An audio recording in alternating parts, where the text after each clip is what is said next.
What's up, guys? It's Max Mostly, and I just saw this on the New York Times. It popped up in my feed, and I just instantly started commenting because I've been following this situation pretty closely. Been watching the videos from everybody about this, including PewdiePie, who had an excellent response to this. H3H3 had a great response to this. The Hard Bastard had a great response to this.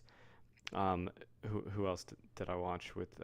A bunch of people went and defended him, and here the New York Times is adding to it. So I haven't read it yet. I wanted to read it live. I'm gonna show you some of the comments I left the New York Times. I got on here pretty early with it, so this is all me right here. So I said, let's see, how much... This is kind of out of order, I guess, because of the likes. So... And I said, I tagged PewdiePie, so we'll see. It would be an honor to have PewdiePie, like a tweet or something. So I said, I haven't even got to the article, and the headline is already an executive judgment on character. Monster? How low will the New York Times go? And going to read this and make a video right now. Let's see if the reporting is honest. I hope so. I said, his career just opened up. You made him more powerful, and with an army of 50 million who are onto your dirty tricks. And let's see, are you guys just worried that his fan base is now aware of your tactics of lying by omission? That's the thing that I while this is a horrible thing to happen to someone like Felix, who's done nothing but good things and is a good person, but likes to joke around about anything, and someone who actually is aware when he's doing something that's offensive. He's aware of it, and they took stuff out of context and took his reactions out of it, which H3H3 Productions so brilliantly showed in their video. So let's go through this right now and read it. I think it's going to be something big. Hopefully they're honest about it, but YouTube's monster, so we'll see. You have no say. I hope they're good to him. PewDiePie and his... I hope I'm just overreacting right now, and overreacted when I saw that. YouTube's monster, PewDiePie and his populist revolt. Felix Kjellberg, known to his fans as PewDiePie, is by far YouTube's biggest star. His videos, a mix of video game narration, humorous rants, and commentary, have cumulatively been viewed billions of times, and more than 53 million people subscribe to his channel. He has been called the king of YouTube in countless variations thereon, and he has remained unchallenged on that perch for years, making millions of dollars and leveraging his popularity into outside ventures. But Monday night, the Wall Street Journal reported that the Disney-owned Maker Studios, a longtime partner of Kjellberg's, would no longer have anything to do with him.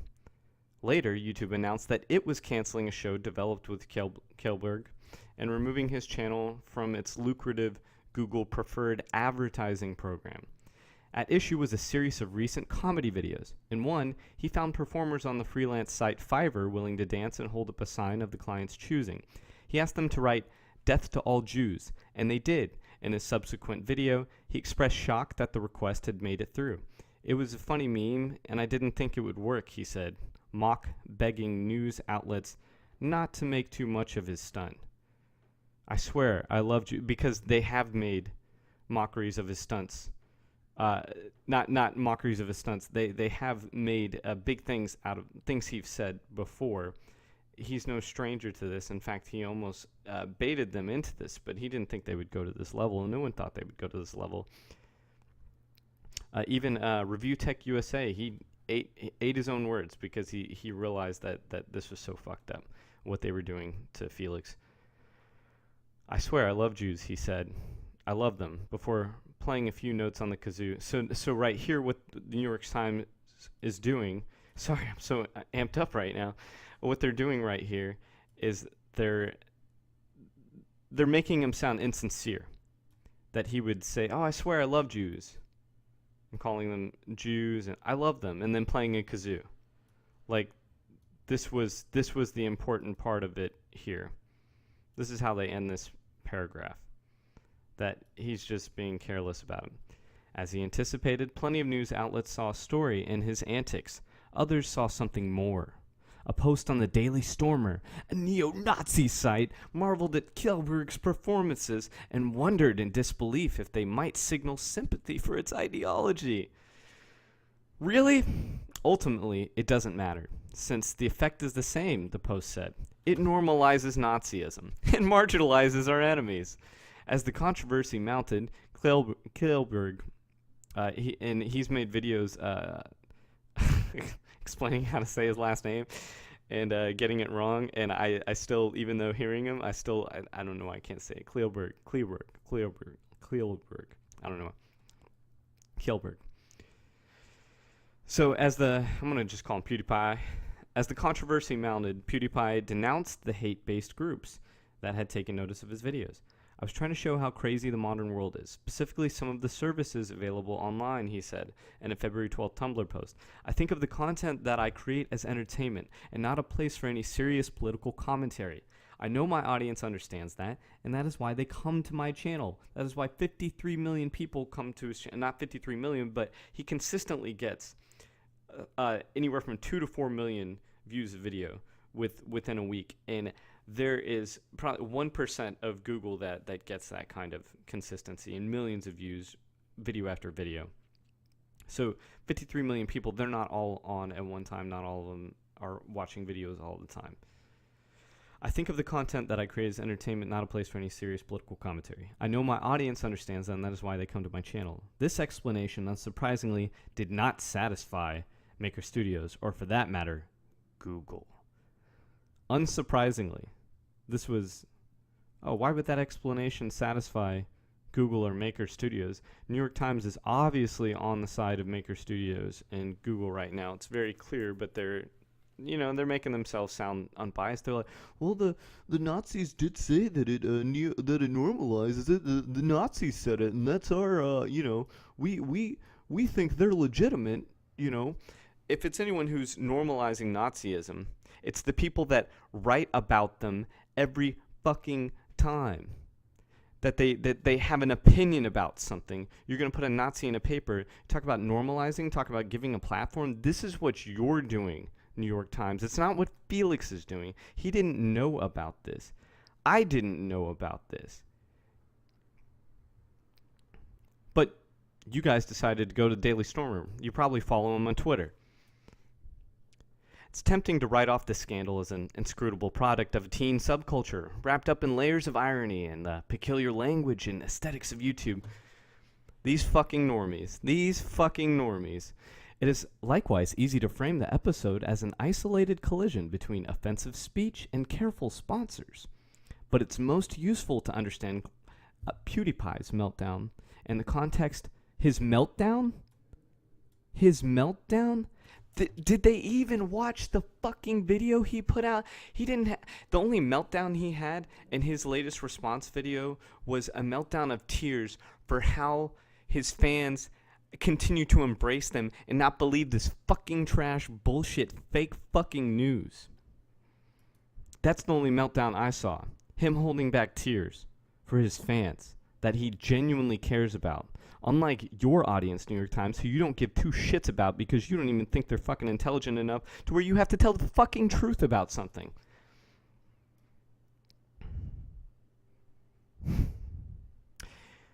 In the context of the vast platform of which it took place, YouTube, and the nascent strains of politics that could come to define YouTube,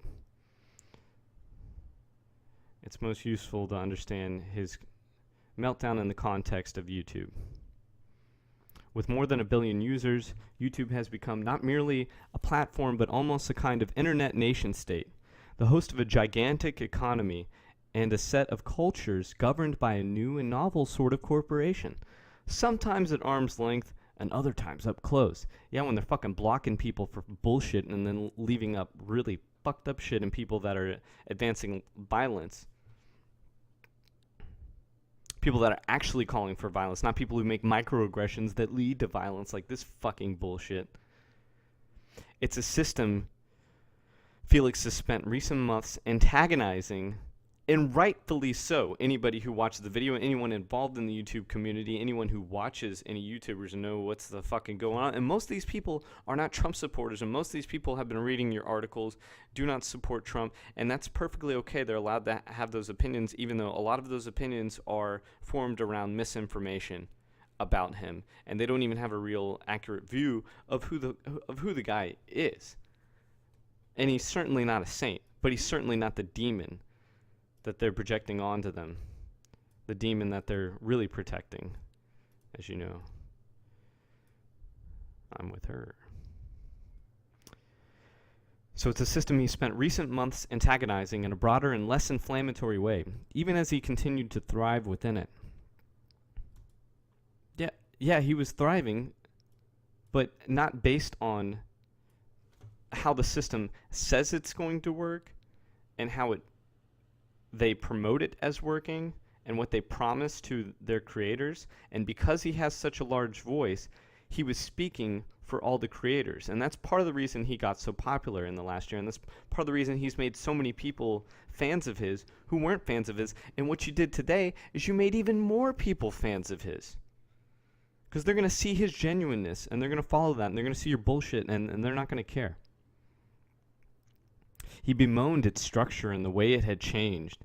Yeah, because they were literally stealing views from him and subscribers. And it wasn't just him. It was multiple people, and he was not trying to complain, and he said that multiple times. He was not trying to complain about this.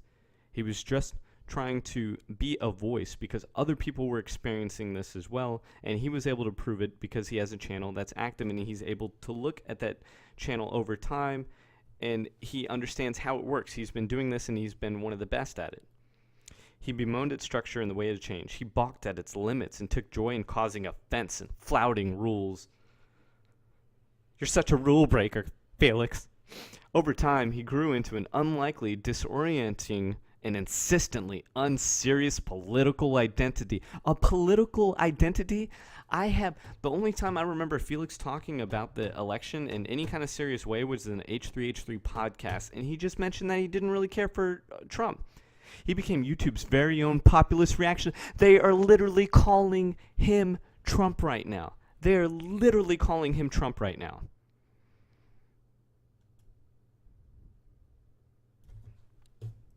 I'm posting that in this. Let's see where things are at right now. Oops, I'm doing this wrong. So I'm gonna respond to myself so most people see it since it's at the top. Over time,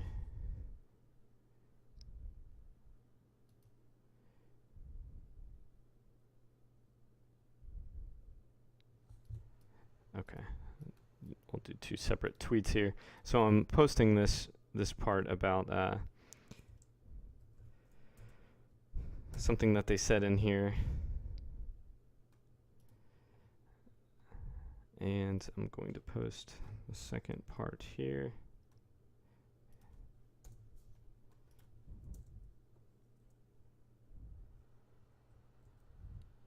And I'm gonna put him in the PewdiePie is the Trump of YouTube. Okay. Yeah. Yeah. Okay, so back to the story here. In December 2016, Felix's account was about to pass 50 million. Oh, I know. Oh, I love where they're going with this. This is great. In December 2016, Felix's account was about to pass 50 million subscribers, a milestone and a motherfucking record. But in his videos, he seemed to be ending the year on a pessimistic note. It's time for me to complain about YouTube, he said in a video. Again, the platform, he suggested, had changed in a way that he found worrying and maybe punitive. Subscriptions are the fundamental organizing principle of YouTube, akin to a Twitter feed. They deliver to users exactly what they've signed up to see. Yeah, they're supposed to. They haven't been doing that, but Felix said. They were becoming less important to the way viewers found videos. What YouTube was doing instead, he claimed, was packing people's feeds with material they didn't care about from channels they'd never subscribed to. True. That is bullshit. I don't always... Even Felix, when he put his video out today of his response, I saw it in my feed when he put it out on my phone. And then when I go to watch it on the computer, not even 2 minutes later, I go to my homepage filled with stuff. It's not on there. Even though he's the most popular YouTuber and he just released a video and his name is trending right now, it didn't pop back up in my feed for some reason, even though I'm subscribed to him and the video had just came out. It put a bunch of old videos and completely legitimate of this subscription BS. So, from channels they'd never subscribed to, yeah, a lot of it was like advertising basically for, like companies like H&M and, sponsored content where corporations were, maybe it's people that belong to corporations. His viewership numbers had suffered as a result, he said. His rant spiraled on from there, swerving among resentment and self-depreciation. Self-deprecation.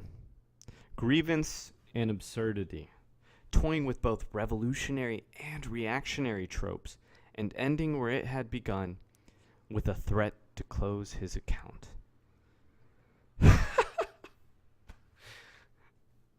You're gonna like where this goes, because I know what happened. It might seem hard to believe that anyone would want to watch a YouTube video complaining about YouTube's internal economic politics. Why would that seem hard to believe when so many people use YouTube? Of course they care about the economic politics. It's their job. When your job depends on something, you're going to care about it. And many people on YouTube, especially creators, care about it because it is their job. And they want it to remain their job. But because YouTube itself is becoming political, is making their job harder. They're putting more bureaucracy, and it's putting less people to work. You're cutting labor is what you're doing. So 20 people viewed the video. The video's titled, "Deleting My Channel at 50 million surely helped." Of course it did. The biggest YouTuber, he's about to be the biggest YouTuber of all time at 50 million subscribers, and he's going to delete his video. Of course, that's going to get all kinds of people outside of his audience. For years now, in fact, YouTube has been one of Felix's most addressed subjects. Second only, perhaps, to video games. Yeah, duh, because video games is how he fucking came about. Are you serious? Oh, my God. In September, and I'd say Marzia is his second most addressed subject. But you guys just watched the Jew videos.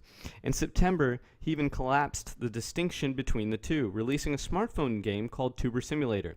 The object has become a famous YouTube star. Players begin their careers in a dank, windowless room and scrounge for views and cash, with videos like Bikini Wax Your Pets and Go Outside, Walkthrough. The latter, a play on a common form of video game vlog. A walkthrough, a fucking walkthrough. Yeah, okay. It's both an extended joke about making money online and a functioning money-making app. If the intention was to make a biting critique of late capitalism, PewdiePie and Outer Minds have wildly succeeded, Gita Jackson wrote for the gaming site Kotaku. But if not, she continued, the game still gets there by accident. They think it's a biting critique of late capitalism, his game. That they... And even if he didn't intend that, well, the game still does that. No, I think people are just playing the game because they think it's fun and because they like PewdiePie. Like going, PewdiePie. They like doing that shit. I like doing that shit. It's fun. That's part of the reason he got there, is because he's a fun guy. And even when he's not fun, he's honest with you. And he's willing to be absurd. And he's willing to self-deprecate, of course, like they say. But he's also willing to be honest about how he feels. And he's not someone who's some greedy person like the media has made him out to be. And I'm glad I haven't quite seen that yet in this article. For product reviewers and gamers, for the unboxers and the how-to teachers, for the inter-channel drama analysts, the bloggers, the makeup artists and the pranksters. This sounds like that reads like a fucking commercial right there. YouTube looms large, not just as a context, but also as a character. The daily exigencies. Sorry, I've never seen that word. Of life on YouTube are perhaps, let's just see what it is, because you know what? I'm willing to be self-deprecating. I don't know what the fuck exigencies is. Exigencies is. I'm gonna fucking look it up because I got Google. Something that the New York Times doesn't use. An urgent need or demand. So, the daily urgent need or demand of life on YouTube are perhaps the only subject that cuts across every major YouTube category. Showbiz loves to make movies about showbiz, and television loves to make television about TV. YouTube has simply democratized this impulse.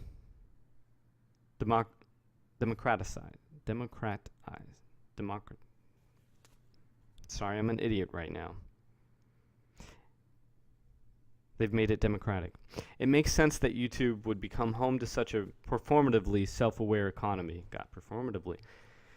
So, it would make sense that YouTube would become home to such a performatively self-aware economy. Yes, YouTube is built off of self-awareness. This is part of the reason why the anti-SJW culture is taken off from there. Part of the reason why the censorship is also in that arena. It's also in Twitter. You know, Twitter is a self-aware economy, or at least it was. Banning Milo was a big step to prove that it no longer was that. It is extremely culturally productive and can claim genuine stars as its own. Above all, it pays. And in the people who depend on the platform to pay their bills, it inspires a peculiar mix of paranoia, desire, gratefulness, and disdain that shows up clearly in their work. YouTube's peculiar relationship with the economy within its fraught, promising, and poorly within it is fraught, promising, and poorly understood. So they're saying YouTube doesn't quite understand the economy it's created. It's also unique among social media platforms, but maybe not for much longer. For now, most of the biggest internet platforms are understood as venues for communication, expression, and consumption. Wait, how's YouTube not that? YouTube has given us a glimpse at what happens when users start associating social platforms with something more. Livelihoods. Where the fuck are they going with this? Are we seriously only halfway through this bullshit? This is what really pisses me off about this, is that they have a headline that 99% of the people are just going to read the fucking headline, and it's just going to, you just got your confirmation bias right there. Oh yeah, he's a monster. Him and his populist revolt. And then they're alluding to the same language that they used for Trump. It's meant to put negative connotations in your head. That is what it is meant to do. Ridiculous. Okay. Let's try to get through this. I'm gonna opine a little less unless it's extremely necessary. So, for now, most of the biggest internet platforms are understood as venues for communication, expression, and consumption. YouTube has given us a glimpse at what happens when users start associating social platforms with something more. Livelihoods. Watch enough YouTube programming on any subject and you'll gradually come to understand the struggles of starting and maintaining a channel. Very difficult, I agree. You'll become familiar with the mementos Google sends creators at subscriber milestones. A silver play button at 100,000, around which time your favorite YouTubers might start talking about quitting their day jobs, and a gold one at 1 million. When they are more to likely have done so. And a gold one, okay. I feel like that's worded weird. You'll hear plenty about conversations with YouTube support, many of which contradict one another. You'll develop opinions about YouTube's copyright rules, age restrictions, and advertising policies. You'll get an intuitive sense of the YouTube attention marketplace and how people tried to take advantage of it. And you'll hear about advertising rates. You'll hear conspiracy theories. some rooted in daily shared YouTube experience, others rooted in less visible fears, desires, and resentments, some of which gain considerable traction. And why shouldn't you? YouTubers are not employed by YouTube, but they are paid by YouTube because it matches their videos automatically with advertisers. The platform and the video makers share a clear and common goal: to persuade audiences to watch more videos in order to make more money from ads. But even with the unifying cause, creators inevitably discover smaller ways in which their goals and YouTube's are at odds. It is in YouTube creators' interest, for example, to understand the best practices for getting the most YouTube subscribers, or the best strategies for making videos that YouTube might algorithmically recommend. But it is in YouTube's interest for the inner workings of its platform, including recommendation algorithms, the way it calculates advertising rates, and the precise locations of its boundaries, to remain at least somewhat secret, to prevent creators from gaming the platform's quirks at the expense of either YouTube's user experience or its bottom line. And remember, its bottom line can come from a lot of other places besides creator videos or your average creator video. Criticism from its creators is one of the many things YouTube tolerates to maintain this arrangement, which is otherwise clearly working to their benefit. Clearly, except when it doesn't, except when they purposely malign it, when they say that things don't work. So what it sounds like right here is that they are making a case for why YouTube needs to keep this secret. And I think this is actually a really good theory for why YouTube doesn't say anything to people when they change something. They just change it, and then they pretend like they didn't do nothing. And of course they did, and people can prove this in a million other ways, and YouTube's like, well, we didn't see anything. What the fuck are you talking about? Okay. Emergent politics of social platforms differ in scope and character and sit along peculiar axes, some familiar, others new. On Twitter, which does not pay popular users, they revolve around matters of speech and harassment.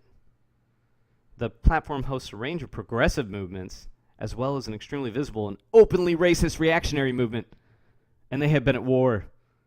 So they straight up just called anyone who's not part of the range of progressive movements is a racist. This is what they're saying. You know I'm posting on that. You know I'm posting on that.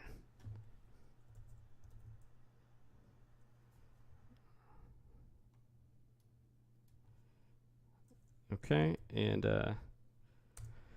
so the platform hosts a range of progressive movements as well as an extremely visible and openly racist reactionary movement. So tweeting that, and then going to tweet the other half of it, and they've been at war. Basically, if you aren't aggressive, you are a racist. Really? NY Times? And so I'm going to tweet that too. And if they delete my stuff, well, I have it recorded right here. So we'll see what happens. Back to the show. On Facebook, that is pretty fucking messed up, though. That is pretty fucking messed up. They are openly calling people racist here, but they save it for 60% downway in an article that's thousands of words. Okay, maybe not I don't know. I don't have a word checker, but it's a lot of words. We've been here for a while. On Facebook, which is bigger and less combative, they focus on censorship and governance. But yeah, they sure do. I'm glad I'm not on fucking Facebook. Fuck Facebook. Facebook's fucking dog shit. But on any major platform, they tend to grow from the same fertile place. The gap between the structures built by the company and what the users are allowed to do within them. Inevitably, this leads users to fundamental political questions. Who gets what and why? Who gets to do what and why? Yeah, why does Milo get kicked off for supposedly sending people to harass, which he did not do. He did not tell people to go harass her, but people went and harassed her, and they say that they kicked him off because he was sending people to harass her. And then Leslie Jones literally did the same thing and went and send people to go harass other users. And that's totally cool. That's totally fine. Felix's December video drew responses from other YouTubers debunking or explaining or affirming the claim by YouTube's biggest star that the platform just wasn't what it used to be. Some gathering, he understands that it's constantly changing. He's okay with that. He just wants them to be more communicative. Some gathering millions of views of their own. In retrospect, though, one brief moment in the original video was especially notable. As he wound down his rant, he hinted at a different sense of victimhood, drawing from the same sense of umbrage, but directing it in a startling direction. After criticizing the platform for not understanding the realities of working on YouTube and wondering aloud if he was being punished or somehow demoted, he affected a sincere voice and said, "I'm white. Can I make that comment? But I do think that's a problem," he continued, before smash cut and returned to a mocking rant about not letting YouTube win. Another assurance to viewers that, as always, he was just kidding, that the offensiveness of the prior claim was the reason he made it. He's allowed to make a fucking joke about that. Are you not allowed to make a joke about being white? Oh, white people aren't marginalized. You can't joke about that because then that affects the people that are marginalized. You're marginalizing a white person right now, and you're doing exactly what he said with this hit piece. He's white, so he's automatically wrong. He's not following the progressive narrative, as they said, so therefore he's a racist. Therefore anything he does is going to be perceived as racist by racists, and it's going to legitimize their platform, even though the only people to truly legitimize a platform is the New York Times that quotes Nazis in their papers. Remember when everyone kind of agreed to not show images of mass killers because we don't want to make them famous? This is what the New York Times does, except they quote them on their ideologies, and they're not mass killers, but they present them that way as they're, of course, some of them are apologists to mass killers, and you don't need to feel sorry for these people, but they do have a right to free speech, but you don't have to put their speech in your paper, New York Times, and especially use it as a way to virtue signal that we're not this. I'm white. Can I make that comment? But I do think that's a problem, he continued. It very well could be. You're allowed to ask those questions. And even then, it's a fucking joke. If it wasn't a joke, he should still be allowed to ask that. Here again, it is helpful to situate Felix properly. He initially rose to popularity within the video gaming subculture, which, beginning with the Gamergate movement and continuing through the American presidential election, became surprisingly and darkly politicized. Bullshit. I was watching him. He was making videos about cars and funny games, like this. Some games I won't even mention. I'm gonna let you. Y'all find some out of context shit in that. His core audience is young. Says who? His core audience was young. If they were 15 back then they're 21 now, right? Okay? And if they were 10, then they are 16 now, and they know what the fuck sex is, and they know what the fuck context is, and they know what the fuck the Holocaust was. His core audience is young, and his sensibility clearly appeals to a masculine teenage impulse to shock and provoke. The YouTube platform plainly incentivizes such attention-grabbing behavior, right up until the point that it becomes a liability to its operators or their other partners. A familiar dilemma in the entertainment world, sure, but one that plays out quite differently on YouTube, which is considerably and deliberately less hands-on with its talent. Yes, and that's the best part about it. And that's because it's so hard to put all that speech and what people say into easily searchable thing, because videos can be extremely long and you can say all kinds of stuff. Tweets are easy to look at and read and have a computer algorithm that can analyze speech patterns with it. It's a lot harder to do that. That's why they introduced the YouTube Heroes program, which PewdiePie criticized as being Hitlerian, because it is a type of monitoring the people in a Big Brother type thing. It's literally trying to monitor people's speech, which they have every right to do. But there's definitely some problems with it, and Felix went over that. It's telling that YouTube's biggest star portrayed the platform as distant and capricious.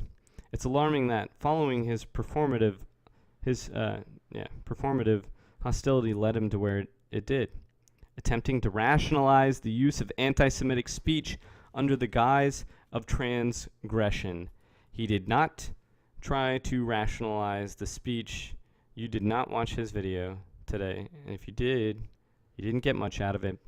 Felix had either instinctively or intentionally constructed a political identity as YouTube's insider class trader, raging against a system that trusts him. But he's also joking. But he would know. Totally rigged. Oh, you mean like how you got mad at Trump for saying the election was rigged, and then, totally cool for Hillary to say it was rigged, because how the fuck could Trump win when we literally rigged the media? And it's proven in the fucking WikiLeaks. How could that happen? Now he is sketching out what a far more toxic YouTube politics of resentment might look like under the threadbare cover of ironic bigotry, the recent history of which is worryingly instructive. In the meantime, the self-identified real racists are laughing along heartedly, even as Kjellberg strenuously attempts to distance himself from them.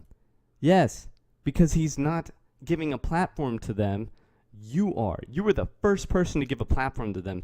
Millions of people would not have known that they were watching PewdiePie's videos. And PewdiePie, in his videos, does not give any reason or sympathy to those type of people. They are a joke, much the way the Disney Donald Duck cartoons joked about it back in the day. Why is that not? Shouldn't we burn those reels of film? It was okay for Disney to do it back then. Mr. Repsion made a video about that. Maker Studios, which seeks to create a sort of auxiliary production apparatus for YouTube, has less of a connection to the platform than any of the YouTubers it has partnered with, who belong much more to their audiences and to YouTube. Its severing of ties in the bigger context of YouTube amounts to a disavowal. YouTube's reaction and how it follows up is the thing to watch. So they are pushing YouTube's reaction. I'm posting about that.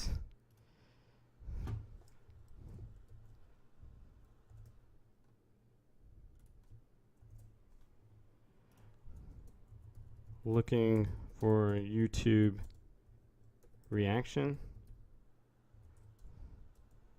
Why?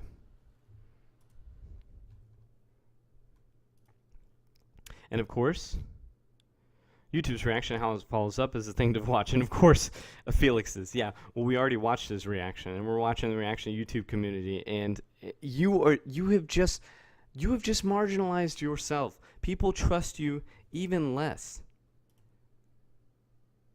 Bring it up the picture. This is you. This is why I put you right here as Darth Vader.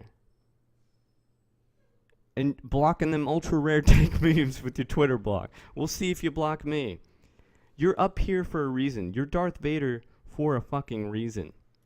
It's because you have the most influence and you know it. And right now, you're waiting for YouTube's reaction. You just influenced the need for YouTube to have a reaction. His most recent video, posted after Maker Studios and Google made their announcements, was a lighthearted playthrough of a gag video game called Genital Jousting, and that shit is hilarious, and did not reference the scandal. His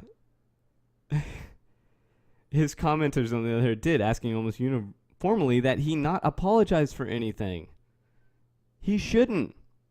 The full character of the burgeoning politics of platform remains to be seen. But right-wing movements have found early traction and see opportunity. They are putting people on the right wing. They're basically saying if you were with Felix, you are right-wing. And that is fucking trash, utter garbage bullshit. But they are doing this because they don't want people to talk mess about their fellow institutions, because right now they are trying to delegitimize Trump. So since the Wall Street Journal fucked up and absolutely slandered PewdiePie, they have to help their friends out. And this is what they're doing right now. Let's see where the Wall Street Journal is in this. Where you at? I know I put y'all in here somewhere. Well, if you're not in here, you were going in here. You were definitely going in here. Let's finish the article. Even as a farce, Felix's performance has been illustrative, and a small number of eager observers say they hope that, as backlash mounts, it will be galvanizing. If PewdiePie wasn't alt-right before, Vox Day, a former video game designer and alt-right leader, posted on Gab, a private Twitter-like service popular with the movement, he is now. God damn, what a lot of words to put.